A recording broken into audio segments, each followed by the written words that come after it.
76 78 வருடமாக இந்த நாட்டை சின்ன பின்னமாக்கி நாசமாக்கி வச்சிருந்தாங்க.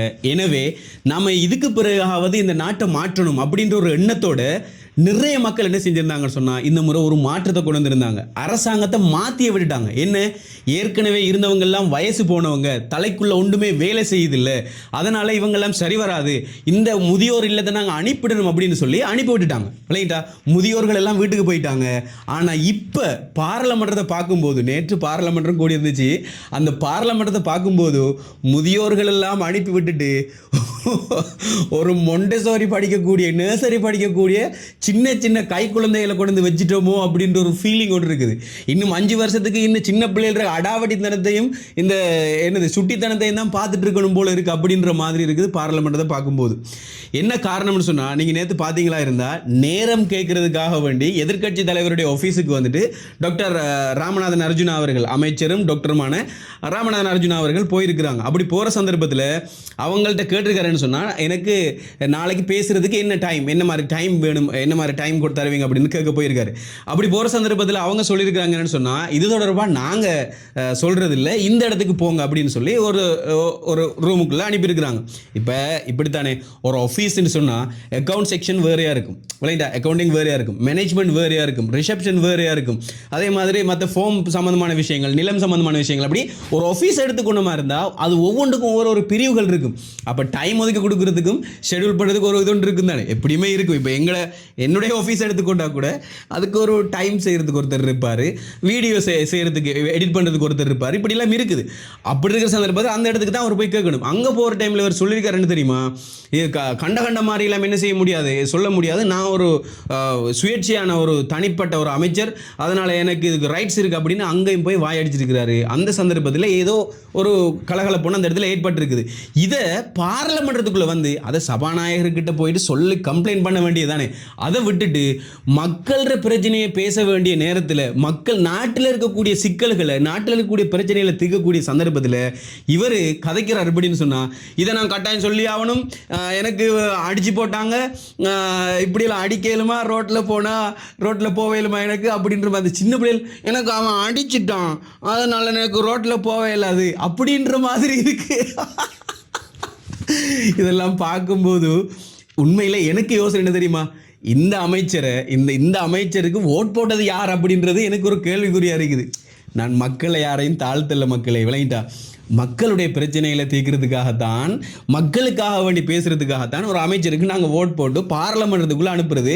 பாராளுமன்றத்தில் நாட்டை ஆளும் மன்றம், நாடாளுமன்றத்துக்குள்ளே போயிட்டு அங்கே ஒரு உறுப்பினராக அவர் இருந்து அவருடைய கருத்துக்களை சொல்லி மக்களுக்கு கிடைக்க வேண்டிய விடயங்களை கிடைக்க வைக்கிறதுக்காக அங்கே செய்ய விட்டா, இவர் அங்கே போயிட்டு என்னது அந்த கதிரையில் இருந்துட்டு இப்படி செய்யணும் அப்படி செய்யணும் அப்படின்னு சொல்லியிருந்தாரு. அது காணாதுக்கு என்ன சொன்னார், இதில் பேரை எழுதி போட்டிருக்கு அப்படின்னு சொன்னார். அந்த காரணத்தினால இப்போ பார்லிமெண்ட்டில் ஒரு புதிய விஷயம் ஒன்று ஏற்பட்டிருக்கு. என்ன தெரியுமா, இப்போ மந்திரிமாருக்கு இன்னும் புட்டுவோம் இன்னும் கதிரதான் அப்படின்னு சொல்லி பேர் எழுதியிருக்கிறாங்க.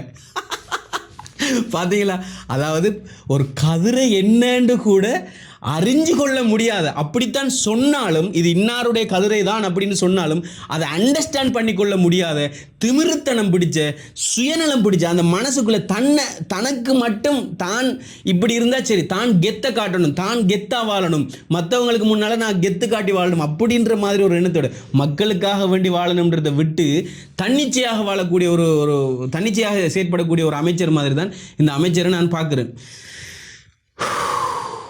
பேரெழுதி போடுற நிலைமைக்கு ஆக்கி விட்டுருக்குது பாராளுமன்றம். இதுக்கு வேறு டைம் முடியும். இப்போ நான் என்னுடைய கருத்து என்னன்னு சொன்னால், மக்களோட காசையாவது எடுத்து, மக்களுடைய காசை எடுத்து இவருக்கு பாராளுமன்றத்தில் இப்படி தான் நடந்து கொள்ளணும், இப்படி தான் செய்து கொள்ளணும் அப்படின்ற ஒரு டியூஷனாவது கட்டாயமாக நடத்தி கொள்ளுங்க அப்படின்னு சொல்லி கேட்டுக்கொள்ளணும். அது மட்டும் இல்லாமல் சபாநாயகர் எடுத்துக்கொண்டா கூட, சபாநாயகர் வந்துட்டு சபை தலைவரை வந்துட்டு சபாநாயகர் என்று கூப்பிடுறதும், சபாநாயகருக்கு பதிலாக சபை தலைவர் அப்படின்னு கூப்பிடுறதும், அங்கேயும் ஒரு சின்ன குழப்பம் ஏற்பட்டிருக்கு. ஆகவே பாராளுமன்றம் சம்பந்தமான சில விஷயங்கள் இப்போ 3 நாளாக கிளாஸ் வச்சுருந்தாங்கப்பா, 3 நாளாக கிளாஸ் நடத்தப்பட்டுச்சு. அந்த கிளாஸ்லையாவது இன்னும் படித்து முடிக்கலையா அப்படின்ற ஒரு கேள்வி எனக்குள்ளே இருக்குது. அதே போன்று ஐக்கிய மக்கள் சக்தி கட்சியில் இருக்கக்கூடிய, அதாவது சஜித் பிரேமதாஸ் அவர்களுடைய கட்சியில் இருக்கக்கூடிய ஹேஷா விதானகே கதைச்சு கொண்டிருக்கும் போது திடீர்னு போல இவர் என்ன செஞ்சிருந்தார் சொன்னா எழும்பினார். அந்த காட்சியை நீங்க பார்க்க போறீங்களா? இதை பாருங்க. පරණාණ්ඩු සාම්ප්‍රදායික ආණ්ඩු කරා වගේ බොරු කියන්න එපා. පැය 24න් කලබල නොවෙන්න මන්තුව. පැය 24න් මේ රටේ විශ්‍රාම වැටුප් ලබා දෙන එක අයින් කරනවා කියලා ඔබතුමාලා පොරොන්දු වුණා.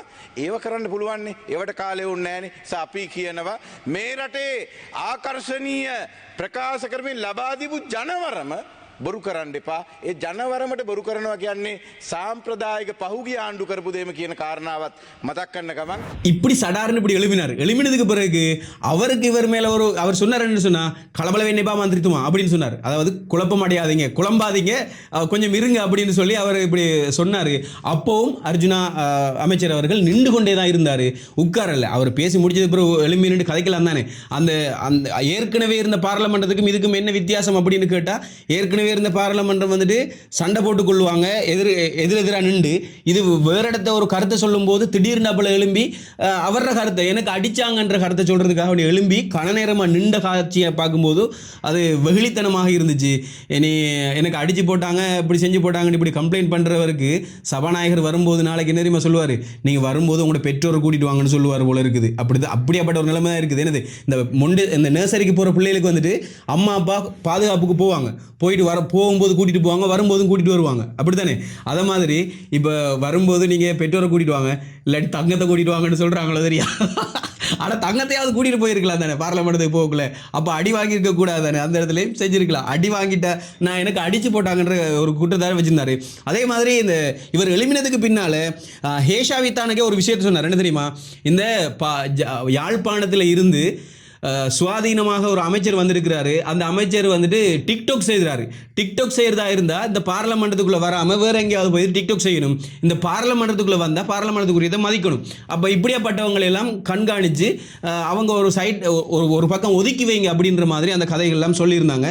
මේ පාර්ලිමේන්තුව රඟපාන ටික්ටොක් කරන මන්ත්‍රීවරු ඉන්නවා. අපි දැක්ක පහුගිය කාලේ අර යාපනයෙන් ආපු මන්ත්‍රීවරයෙක් ටික්ටොක් කරන නිසා ඔබතුමිය වග බලා ගන්න ටික්ටොක් කරන්න ඕන නම් එහාට වෙලා කරන්න කියලා. විපක්ෂ නායකතුමාගේ පුටුව වාඩි වෙලා ඇඟේ හයිය පෙන්නපු මන්ත්‍රීවරුන්ට මේ පාර්ලිමේන්තුවේ උත්තරී ආරක්ෂා කරන්න බැරි නම් ඔබතුමියලා කතානායකතුමා අවශ්‍ය පියවර ගන්න, ඇඟේ හයියට වැඩ කරන්න ඉඩ තියන්න එපා කියමින් කාලය ලබා දුන්නා. ස්තුතිවන්තයි. මගේ වචන කීප අවසන්. ස්ථාවර නියෝග යටතේ විතරයි දෙන්න.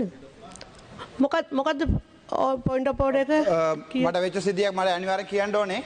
அதே மாதிரி இப்ப இவர் சொன்ன விஷயம் என்ன சொன்னா, சுஜித் என்று சொல்லக்கூடிய ஒரு நபர் தான் எனக்கு அடிச்சார். அப்படி அவர் தான் முன்னுக்கு இருக்காரு.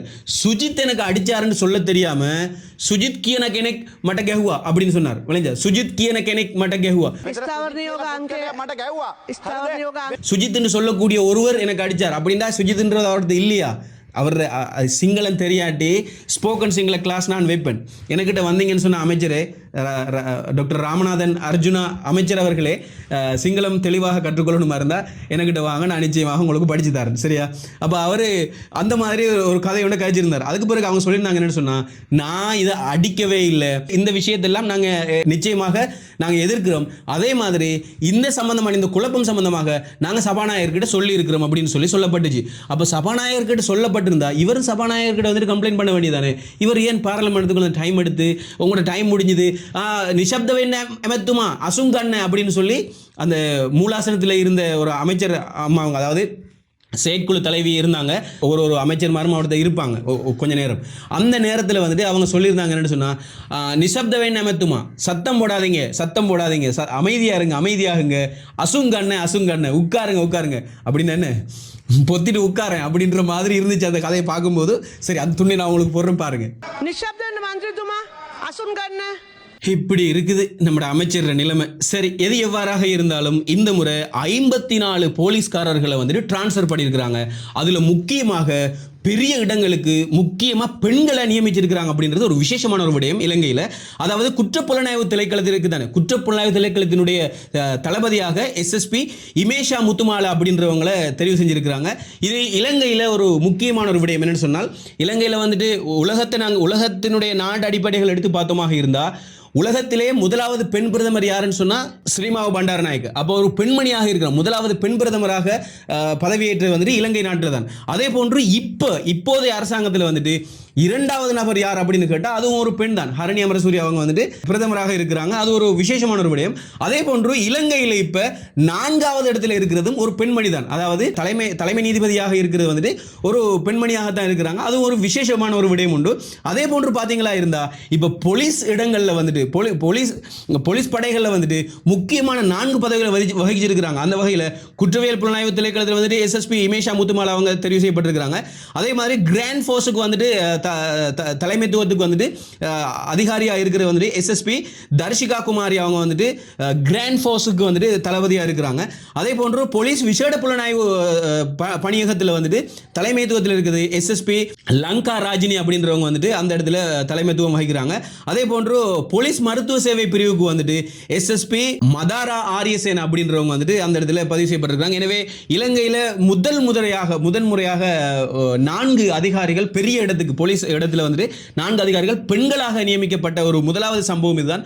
உலகத்திலேயும் இதுதான் முதலாவது தலைவையாக இருக்கும் அப்படின்றது ஒரு நல்ல ஒரு விஷயமாக இருக்குது.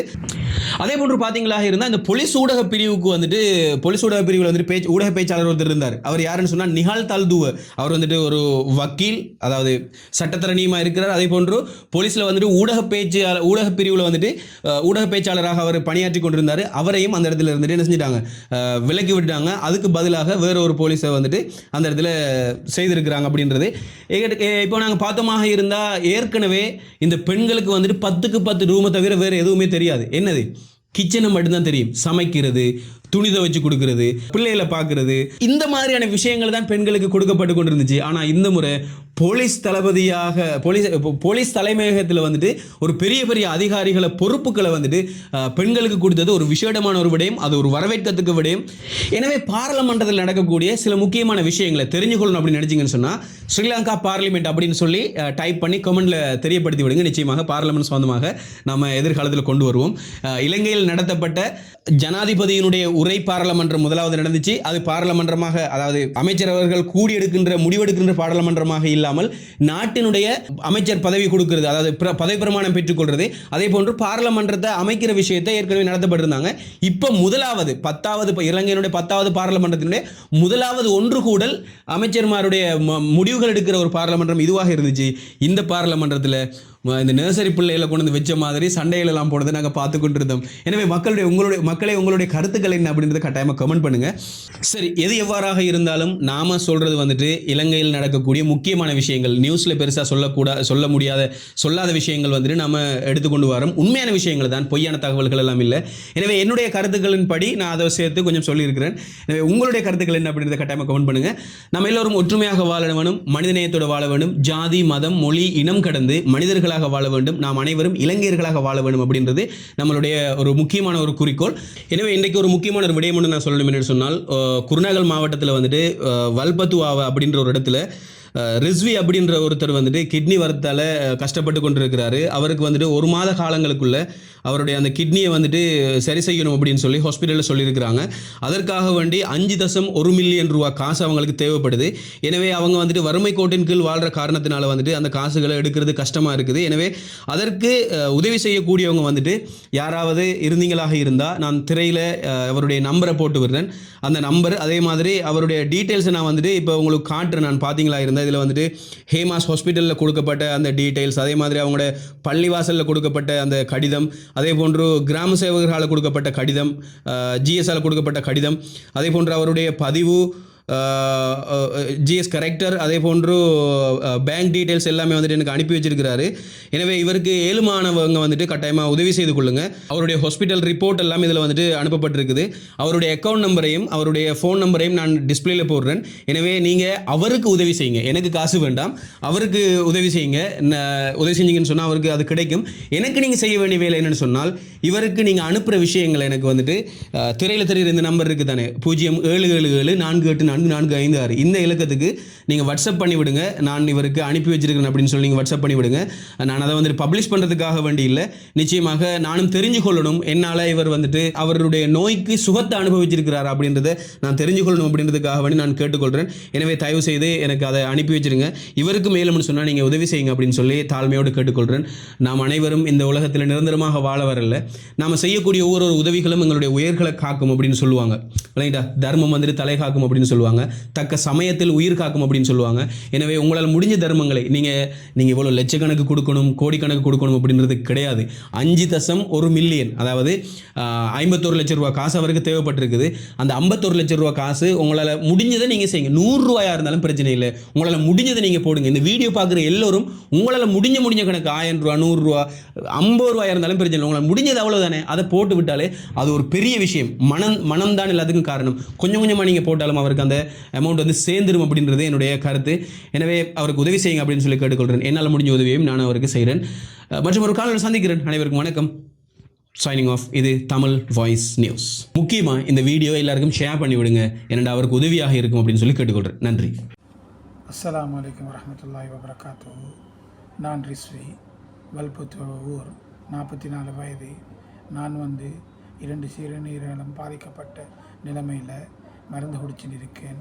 இன்ஷா அல்லாஹ் அதுக்கு சத்திர மாற்று சிகிச்சை செய்வதற்கான ஏற்பாடுகளையும் செய்து கொண்டிருக்கிறேன். நான் ஒரு சாதாரண குடும்பத்தில் உள்ள ஒருவர் என்பதனால் பொருளாதார வசதிகள் குறைஞ்சு காணப்படுகிறது. இன்ஷா அல்லாஹ் அதனை நிவர்த்தி செய்வதற்கு உங்களாலே முடியுமான உதவிகளை செய்யுமாறு நான் அல்லாஹ்வுக்காக வேண்டிக் கொள்கிறேன். அஸ்ஸலாமு அலைக்கும்.